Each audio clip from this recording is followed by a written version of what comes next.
Okay, we're into another episode of On the Wrist from Off the Cuff. Today I have a really interesting watch review for you from the brand OCEANICA. They were founded and run out of New York since 2017. They're actually born from the brand founder's desire to create a brand that produced high quality, well-built, and well-priced watches. This is, of course, a dive watch. Some key comm characteristics and styling. When you're looking for a diver, you're going to want water resistance.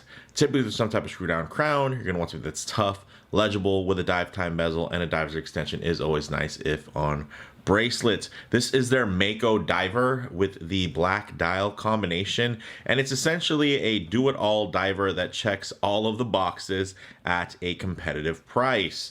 Now, I know while some of you might be looking at this and thinking it's a bit plain, maybe even a bit boring, there are also a lot of you that are shopping out there that do look for every box to check, and it's a lot of the times less about necessarily what the watch looks like or to the level that it's finished, and more about the bang per buck and in terms of all of the objective traits that the watch carries. And I'm pretty excited to say that this thing is actually super affordable. Although the full list price would be $319.99, it actually goes for $199.99, so just under $200 if you buy it direct from OCEANICA. I'll definitely leave some links down in the video description below for you guys to follow up with. But yeah, this thing is, again, it's all about the spec sheet here, and I know it's not always about the spec sheet. I personally don't buy watches for the spec sheet. I buy them for the watch.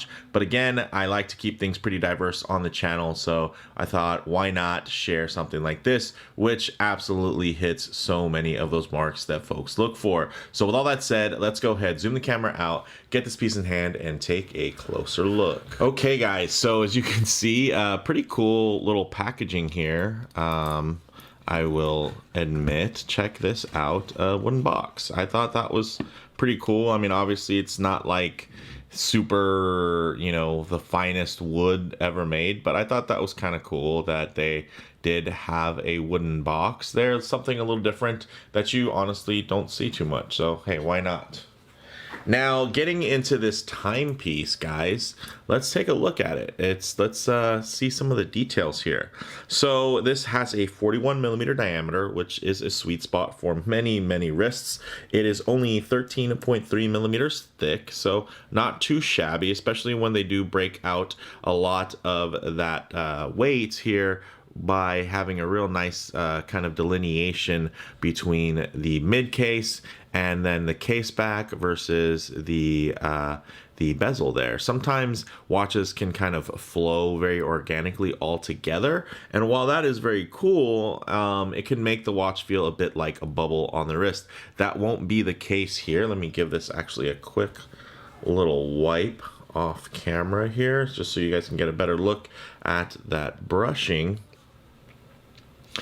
You can see here a very nice little breakdown there in terms of, hey, the mid case looks nice and slim. You have nice chamfers. Hey, again, checking off items from that checklist. This is something that a lot of folks look for. Hey, I want it to have these nice bevels with sharp transitions, and yeah, these are pretty sharp, guys. I mean, it's not Grand Seiko or anything, but again, at the price point, you're not really expecting that. Also, look at the coin edge on that bezel. I mean, this is the level of coin edge where a lot of people were paying extra money so that they could get an aftermarket coin edge bezel for their SKX for it to have a grip that was this good. So good on them. One thing also to note, 47.5 millimeters lug to lug, which is again quite manageable, and I think helps this feel just like a full-size diver, not an oversized or large-sized diver, definitely not a mid-sized or small diver. It's just right there in that sweet spot. It looks and feels like a dive watch should. It is made out of stainless steel with brushed and polished finishes. It has a flat sapphire crystal, as you can see, and you can also tell, although this is a little ahead of schedule, hey, look at the dial. It does have a nice little sun ray finish there to it. Getting into the crown, it's screw down, and although it's not signed, I guess you could say it's signed because you could say that that's an O for Oceanica. I would say that it's you can also consider it decorated, like that's just a little bit of extra there in terms of symbol, but I guess that could also be an O. So I guess technically it does have a signed crown. Now when you get, let me give this another quick wipe, and I'll probably have to give it another quick wipe after, because it does have a beautifully glossy polished ceramic bezel insert, and it is also loomed. You see, of course, the dive time scale there going around there, and it actually does have Swiss Superluminova BGW9. And let's go ahead and get the action going here. Ooh, yes, another thing people like to check off of a list. 120 click bezel, minimal back play, great sweet spot in between clickiness and smoothness.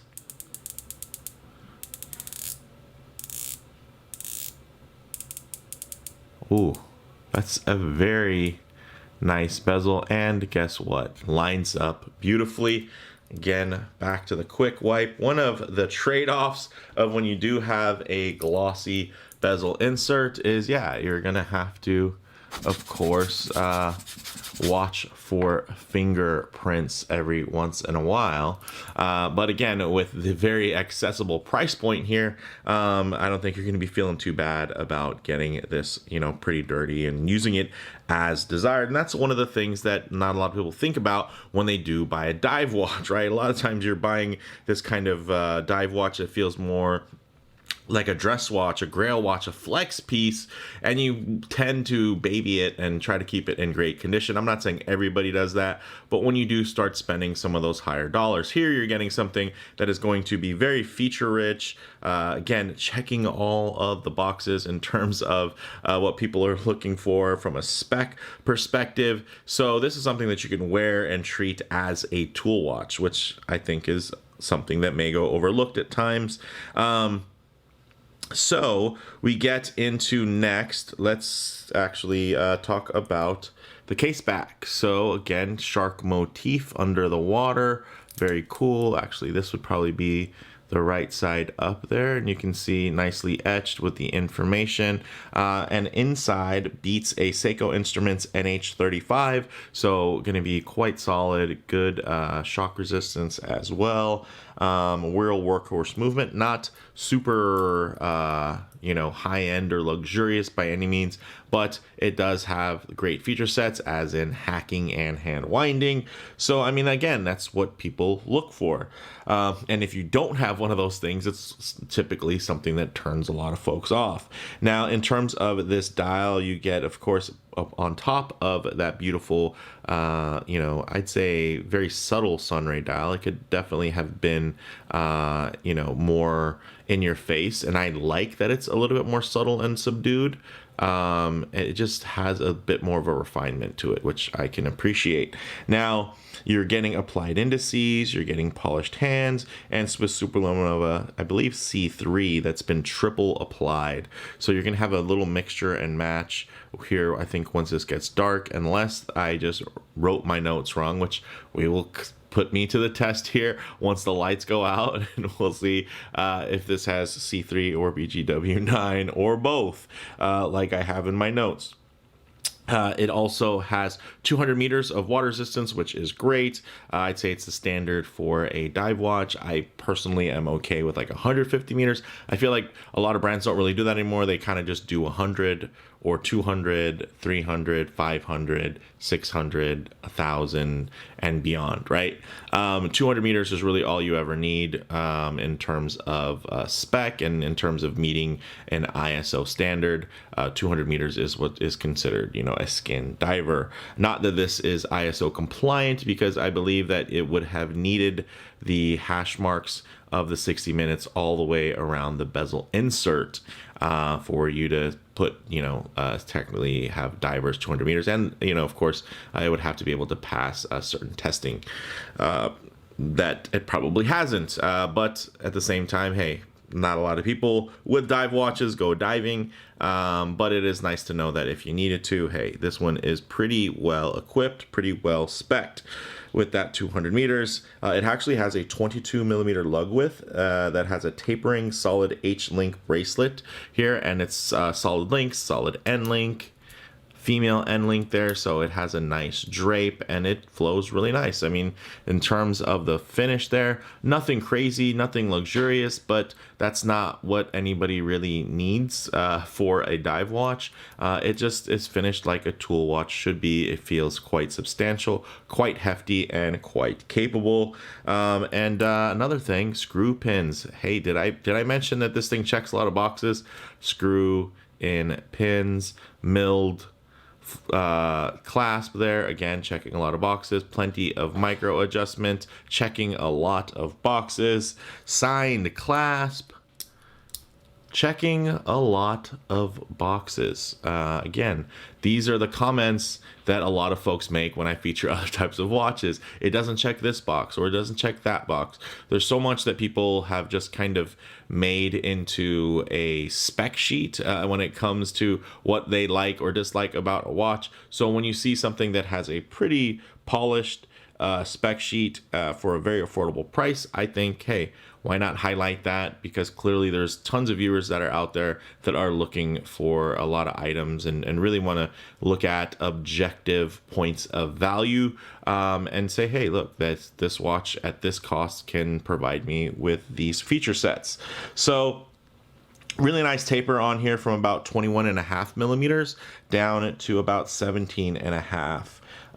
So I think that's great, guys. Again, milled and signed. But with all that said, let's actually get it on the wrist and see how it wears. Okay, guys, as you can see on my 7.5-inch wrist, this wears really well. It wears, again, like a full-size diver should. It has a great wrap around the wrist, nice little swoop down there on the lug shape, and it sits really nicely. You know, it's a tool watch. It's not meant to be ultra slim. This isn't marketing itself as being ultra slim, so it fits really nicely. Actually, a lot of this kind of reminds me of the very, very early Christopher Ward C60 in terms of the bezel and slightly the case, although the Christopher Ward case did have more of a scalloped kind of detail to the case sides, but you know, I would say in terms of the thickness and everything, it is very reminiscent. Of course, if I do get my wrist too close to the camera lens, you're going to get a bit of perspective distortion. So what I'll do is I'll lay my wrist down and just tighten up the shot here so you guys can still get a detailed look at the watch whilst getting a bit more of a truer, aspect ratio on how this would sit on your own wrist. You can see a lot better in terms of the way it looks. It looks way more centered on my wrist, and although I do have a larger size wrist at 7.5 inches, it's actually not super flat and wide. It's actually relatively round, so it's not like I have this great canvas that fits every large watch. I will say that I struggle in the same way a lot of people with smaller wrists do, just because of the weight distribution on my wrist is, again, not flat and wide. It is more round. And you can see this sits really, really well. And some of you were probably looking and thinking it was just way oversized, but then just looking at it with, again, a bit of a different perspective shows you how different the watch can actually look in the metal. And you can see there, guys, a lot of great details. I can't say this enough. I mean, that's going to be the overall theme of this review, is that we kind of use these checklists to disqualify watches so often. It's why you won't buy a watch. Now, when you have a watch that has all of these things, now, is that enough to say that it is why you will buy this watch? Because it has the ceramic, because it has the 120 click unidirectional bezel, because it doesn't look like a Submariner, right? Those are some of those things. It has to not be a direct homage, right? It has to be slightly different. Okay, hey, you're getting an H-link bracelet. That doesn't look like an oyster bracelet. You're getting, no crown guards. You're getting these bevels. You're getting a shape, and even the dial itself. Some of you might think it looks a bit Submarinerish. It actually looks more Seiko-ish. Basically, Seiko's original high beat diver, which was their second dive watch after the 62 MAS, actually had a very similar dial, which eventually did evolve into having a split 12 o'clock indice there. But I will say the handset, definitely very reminiscent of that, along with the dial. So this actually has a very classic 1970s, I'd say, aesthetic to it, that I think looks really, really strong and nice. So with that said, let's actually get it off the wrist and get back to the loom, low light transition, and closing thoughts. Okay, let's go ahead and hit the lights here. Hey, my notes were correct. You're getting some two-tone loom. Very cool. So you're getting, of course, that C3, nice and bright on the dial, with the BGW9 glowing in blue, which is going to be a little bit more subdued. But BGW9, what it's good at is it does have a nice bit of longevity. Not quite that initial brightness that C3 has with its green hue, but I think these play really well together. If I was going to be designing this watch, I might have tied it in a little different. Maybe would have made the second hand have a matching blue loom, just so that when you are measuring the elapsed time, let's say if you are underwater or just in the dark, you can kind of at a quick glance remember that you are especially wanting to be monitoring the minutes going by that outer track there. But man, that actually looks really, really sharp. Again, not an expensive watch, just under $200, really, really loaded. And another nice piece is that no, it's not a Rolex Submariner clone or homage, or a 62 MAS, clone or homage, which seem to be quite popular these days. But instead, you're getting something that is, it is quite its own thing. Yes, it does have a lot of visual cues from an era, but I like that it doesn't take anything directly in terms of multiple features from a particular reference. But one thing I always do like to work in is a bit of a low light transition, because you're not always going to be out in the middle of a field enjoying direct sunlight. A lot of times you're going to find yourself coming in and out of buildings, walking underneath overhangs, or just hanging out underneath the shade of a tree. So it is nice to see what these colors, textures, and finishes render like in less than optimal lighting, to maybe even include a bit of harsh lighting that might expose any types of production defects. But what you're going to see here is just, of course, a couple of fingerprints, some smudges and streaks from just wiping this off on this hot summer evening that I'm recording this here in Southern California. Quite warm, upwards of 80 degrees. And I have to tell you guys, the studio lights are really hot too. So while they're on, it gets even hotter. And of course, I can't really be running a fan in here because then it'll be really, really noisy. So what do you guys think? Check this thing out. This is really cool. I dig. It's just really well balanced, and I love just the level of symmetry. It just feels like a dive watch from the golden era of micro brand dive watches. These are the kind of dive watches that you have in your collection, and it's one of like 40 other dive watches, right? And they're all different little micro brands where they just make these really great overbuilt divers that can do so much. So yeah, and when I say golden age, it was my golden age of when I was really getting into micro brands. And yeah, there was times when every micro brand had to have a dive watch.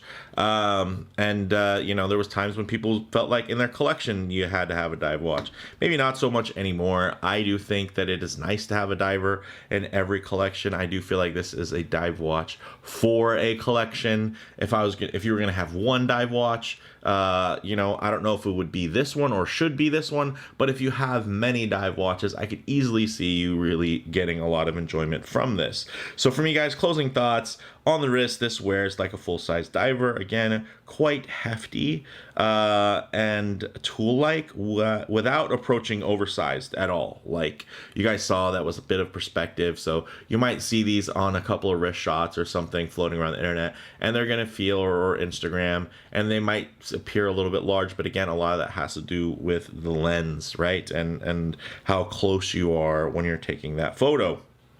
So in terms of model variants, definitely check the links for options and availability. There might be some other colorways available, or they might be sold out. So definitely check that out. In terms of comparable models, guys, at just under $200, there aren't too many other divers that feel this overbuilt and solid, honestly. In this price range, a lot of the stuff is just very derivative. It's a cheaper version of something else that's existing and that is desirable, where they're not really going too far out of their way to give you something that's desirable on its own merit.